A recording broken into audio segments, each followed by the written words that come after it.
ራሳችን ሰዎች ናቸው አክሽፎ ቁጭ አረውት የፋኖ ትግል አዲስ አበባ በቃ ይገባል እየመጡ ነው ለመቀበል የተሰናደ ወጣት በየእስር ቤቱ በየፖሊሶች ተቀጥቅጦ ነው ወደ ቤቱ እንዲገባ የተደረገው። ሄደርሰውም ነበር በቃ የስነ ልቦና የትጥቅ ያደረጃጀት ግፊት ኃይል ነበራቸው።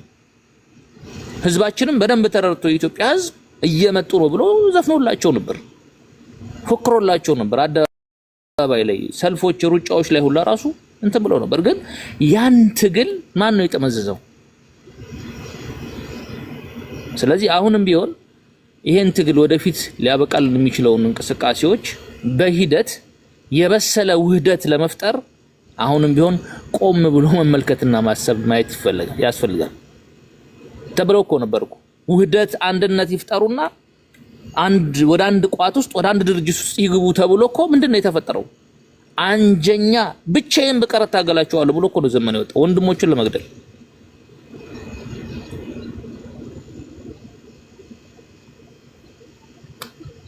በኮሎኔል ጌታሁን ወንድሙ ላይ ወደዛው ነው የተጀመረው ጦርነቱ። ይሄ በይፋ ያየነው ነገር ነው። ስለዚህ ትግሉ ብዙ አይነት ችግሮች አሉበት። ውህደቱን ለማምጣት የሰከነና ረጋ ያለ በየክፍለ ሀገሩ ላይ ያሉት አደረጃጀቶች በሂደት ቃስ ይያሉ እንዲያውም እኔ አመት 2 አመትን ፈጅተው ራሱ ይሄንን በትግላቸው እንቅስቃሴዎች ላይ ቃስ ይያሉ በሂደት ቃስ ይያሉ ውህደታቸውን ወደ ትግላቸው መጠናቀቂያ አካባቢ ላይ ውህደት ቢፈጥሩ ይሻላቸዋል ብዬ ነው እንደው እንደኔ እንደ ሐሳብ ማስቀምጠው። ለምን አይተነዋል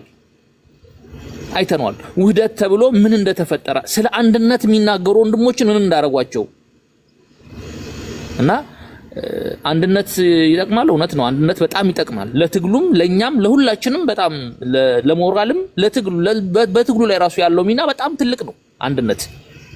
ግን አንድነትን ይዞብን የመጣው ፈተናና ችግርስ ምንድነው ብሎ ማየትና መመልከትና ማገናዘቡ መልካም ነገር ነው። ዘመቻ አንድነት ስለ አንድነት ሲባል እኔ ብዙ ነገሮችን አይተናል። በጣም ጠንካራ የነበሩ ወንድሞች ተገለውበታል። አንገልም ብለው ብዙ ስለ አንድነት አስበው ወይም ደግሞ ወንድሞቻችን አንመታም ብለው አይ ካልመታ ካልገደልክማ በቃ ብለው የተመቱም ብዙ አሉ። በጣም ብዙ አሉ። አንቀበልም እናንተ የምትፈልጉትን ነገር አንሰራም ያሉ ብዙ የተገደሉ አሉ። በወሎም ውስጥ ሸዋም ጎንደርም በጣም ብዙ በአመራር ደረጃ የምናውቃቸው ብዙዎች ተሰውተዋል በዚህ ነገር ላይ። ለስብሰባ ስለ አንድነት ተወስደው ጠንካራ የነበሩ አመራሮች በዚህ ሴራ ውስጥ ሞተርና ውህደት በሂደት የሚለው ነገር እንደው አሁንም ቢሆን በሂደት ውህደቱ ቢፈጠርላቸው ነው ደስ ይለኛል። እንደው ቶሎ ብሎ ቶሎ ቤት ግድግዳው ሰንበሌጥ ያው ነካስ ያደርጉት የሚፈርስ ነገር ሳይሆን አለት ላይ የተገነባ አደረጃጀት ወይም ደግሞ በሂደት የሚመጣ ውህደት ለሁላችንም የተሻለ ነው እና አሁን ላይ እንደው የተረጋጋና የሰከነ ውህደት ቢመጣ ለኛም ጥሩ ነው። ከዛ በተረፈ አንድ አልሆኑም አንድ መጥተዋል ምናምን የሚለው ነገር አንደኛ አንድ ሰው አማራ ነኝ ካለ አንድ አማራ ነው ያለው፣ የተለያየ አማራነት የለም። ታጋዩም የወጣው ለዚሁ ለአማራ ህዝብ ነው የወጣው። ምንም ጭማሪ ማብራራትም አያስፈልግም። ነፍጥ ያነሳው የአማራ ህዝብ ተገደለ፣ ህዝቤ መውጫ መግቢያ መኖር አልቻለም፣ ይሄ ህዝብ ምንም አማራጭ ስላጣለት ነው አይደል ነፍጥ ይዞ የወጣው። ይሄ በራሱ ያወጣቸው አንድነት ነው። የተለያየ ሐሳብ የላቸው፣ ያላቸው ሐሳብ አንድ ነው። ግን በዛ ውስጥ ግን በዚህ በአማራ ህዝብ ደም ላይ በዚህ በአማራ ህዝብ ግፍ ላይ ብዙ የደም ነጋዴዎች ገብተዋል። እነዛ የደም ነጋዴዎች እነዛ በሴራ የተሰገሰጉ ድኩማኖች በሂደት ተጠርገው እስከሚወጡ ድረስ ትግሉን በሂደት መከታተልና ቃስ ይያሉ በርጋታ ነገሮችን ማጥራት አስፈላጊ ነው። ከዛ በተረፈ ሳይበሩ ላይ ያለን ወንድሞችም ሆናችሁ እህቶች፣ በተመሳሳይ በውጭ ላይ ያላችሁ ዲያስፖራዎች አብሶ ይሄን ትግል በተቻለ ያክል ሚዲያው ላይ እነማን ናቸው? ለምን ከተባለ በዚህ በሚዲያ ላይ የሚደረጉት ፕሮፓጋንዳዎች መሬትም ላይ ተልኮና ስራ ያላቸው ናቸው። ለምን ከዛሬ ከስንት ዓመት በፊት ብዙዎቹ እዚህ ሚዲያ ላይ የመጡ ብዙ ሲናገሩ አይ ሚዲያው ላይ ያሉ ናቸው መሬት ላይ ያሉት አያስቡ ምን ነበር። ግን ኖ በነገራችን ላይ ሚዲያም ላይ የተደራጀ ኃይል አላቸው በዲያስፖራውም በሎጂስቲኩም በገንዘብ አሰባሰብ በብዙ ነገሮች ላይ የተደራጀ ኃይል ያለው ነው እስከ መሬት ጭምር የራሱን ስራ የሚሰራውና አንዳንድ ጊዜ በደንብ ነገሮችን እየተመለከተ ይከታተል እነዚህን ሰዎች እስከ መጨረሻው ልንታገላቸው ይገባል ከዛ በተረፈ ግን እንደው እናጥቃቸው እንፍጃቸው እንዋጋቸው እንጋደላቸው የሚለው ነገር ለዘብ ቢል አብሶ ሳይበሩ ላይ የተሻለና መልካም ነው ለምን እኛ የመላስ ጦር ነው ያለን እጁ ላይ ደግሞ ሳት ያዘ ጦር ደግሞ ያዘ ደግሞ መሬት ላይ ያለ ታጋይ ያለ ምን መወሰን እንዳለበት በምን ማስተናገር እንዳለበት እሱ ያውቃል አንዳንድ ጊዜ ሐሳቦችን መስጠቱ መልካም ነገር ነው ግን እጁ ላይ ሳት ያዘን አካል እዚህ በአደባባይ ወጥተን መፈጀት መገደል አለባቸው መቆረጥ አለባቸው መሳደድ አለባቸው የሚለው ሐሳብ ግን በጣም ጠቃሚ ያልሆነ ነገር ነው ለምን ብዙዎቹን ተናግረናቸዋል ከ5 ከ6 ወር በፊት እያንዳንዶቹ አደረጃጀት ውስጥ ቢገባ አንደኛው አደረጃጀት ላይ ወይ ወንድሙ ወይ ያክስቱ ልጅ ወይ የቅርብ ዘመዱ በዚህኛው አደረጃጀት ላይ ያሉ ቤተሰቦች ናቸው ያሉ እና ይሄንን እንዴት ጣት ገማይ ተብሎ እንደማይጣለው ነገር በጣም ወይም ደግሞ የሆነ ሰውነታችን አካል ላይ ኪንታሮት ይወጣን ኪንታሮት ለመቁረጥ በጣም ከባድ በሽታ ነው ግን ያንን ቆርጦ ለማውጣት ደግሞ በጣም ከባድ የሆነ ነገር ስለሆነ ፈታኝ የሆነ ትግል ነው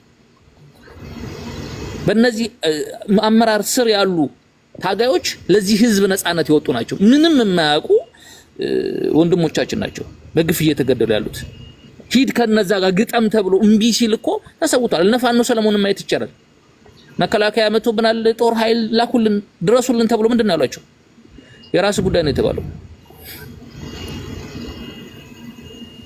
ሌሎችም ቦታዎች ላይ ብዙዎቹን አይተናል በግፍ እንዴት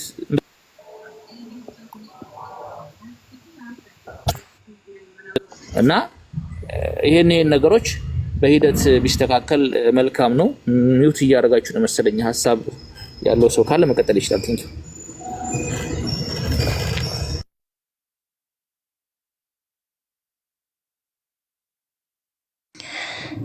ያ ታንክ ዩ እስማኤል ያ የረጋ ወተት ቅቤ ይወጣዋል እያልክ ነው ወተት ተኩሱን ብትንጠው ወተት እንትን ቅቤ ያወጣው ስለዚህ ረጋ ማለት አለበት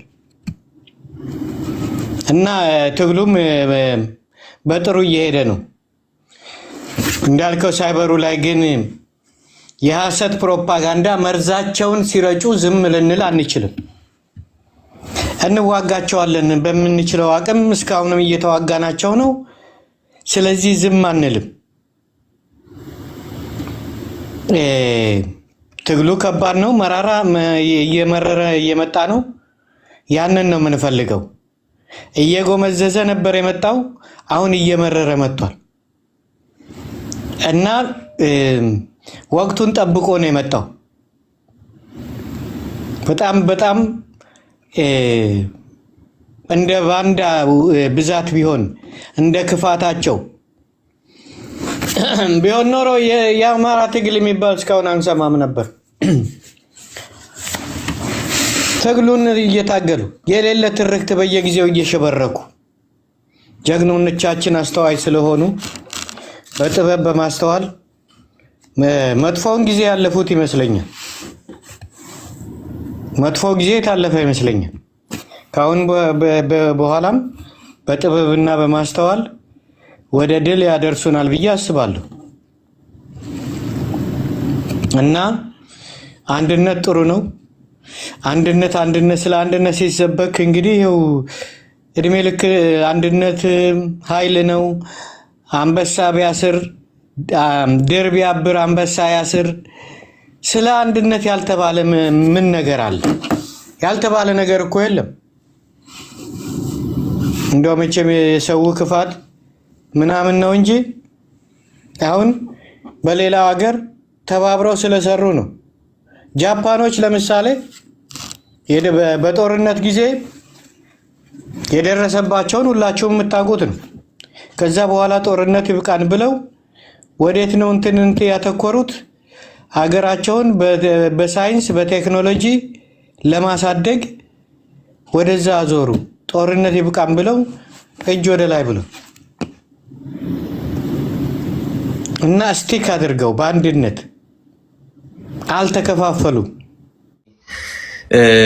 ተቀባይነት በዓለምም በአፍሪካም በምስራቅ አፍሪካም ብናይ የኢህአዴግ መንግስትና ስፔሻሊ መለስ ዜናዊ በነበረበት ጊዜ እኔ በጣም እንግዲህ አምረሬ የኢትዮጵያ ፖለቲካም በስሱም የአማራ ፖለቲካ ገባኝ የምልበት ጊዜ የነበረበትን ጊዜ ነው እና ከዚህ መንግስት ጋር አንስቼ እየጠላሁትም ቢሆን ያ ስርዓት ሞር ምስራቅ አፍሪካ ላይ በውጭውም ዘንድ በዲፕሎማሲ ጠንካራ የነበረ ነው።